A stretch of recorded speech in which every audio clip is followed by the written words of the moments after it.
हामी चाहिँ रातिको डिनरको लागि सबै मेरो माइती परिवार बाहिर रेस्टुरेन्टमा गएको थियौँ। हाम्रो दाइले हामीलाई इन्भाइट गर्नुभएको थियो अनि फुपू पनि आउनुभएको छ। फुपूसँगको मेमोरी हुन्छ भनेर चाहिँ मैले सानो मिनी भ्लग बनाइहालेँ। यता खाना वेटिङमा थियौँ, खाना पनि एकपछि एक गरेर आउन थाल्यो। अनि खाना खाँदै गफ गर्दै मजाक गर्दै हाँस्दै अनि पहिलाको कुराहरू निकाल्ने हाँस्ने त्यही चलिरहेको थियो कि। अनि यता नास्ताहरू सर्लक्क यसरी खाइयो होइन। सर र मैले तपाईँहरूलाई देखाइहालेँ। अनि यता बाबुले जुस खाँदैछ अनि हामी चाहिँ खानाको सट्टा बटर चिकन नान मगायौँ कि, किनकि फुपूलाई पनि नयाँ टेस्ट हुन्छ नि त। अब खाना त घरमै पनि खाइरहनु भएको छ।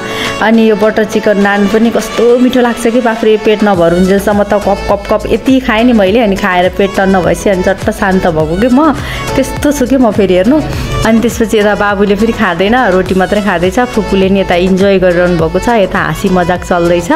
अनि त्यसपछि यता कान्छालाई यसो नजिकबाट भिडियो बनाएको है। अनि भित्रभित्र खुसी भएन क्या, बाहिर बाहिर लजाएर क्यामेरा हटाइरहन है, एडिटेड गराएको कि। अनि त्यसपछि आइसक्रिम आयो अनि हामी फोटोसोटो खिच्यौँ। अनि त्यसपछि आइसक्रिम खायौँ। अनि घरतर्फ लाग्ने बेलामा फुपूसँग यसो सानो फोटो भिडियो खिचेँ। अनि त्यसपछि हामी घरतर्फ लाग्यौँ। यति नै थियो आज हाम्रो सानो बाहिरको ग्यादरिङ। यही हो है। भिडियो मनपर्छ भने तपाईँहरूले चाहिँ लाइक गर्न नभुल्नु होला। नयाँ हुन्छ भने सब्सक्राइब गरिदिनु होला। मेरो च्यानललाई अझै माया गरिदिनु होला।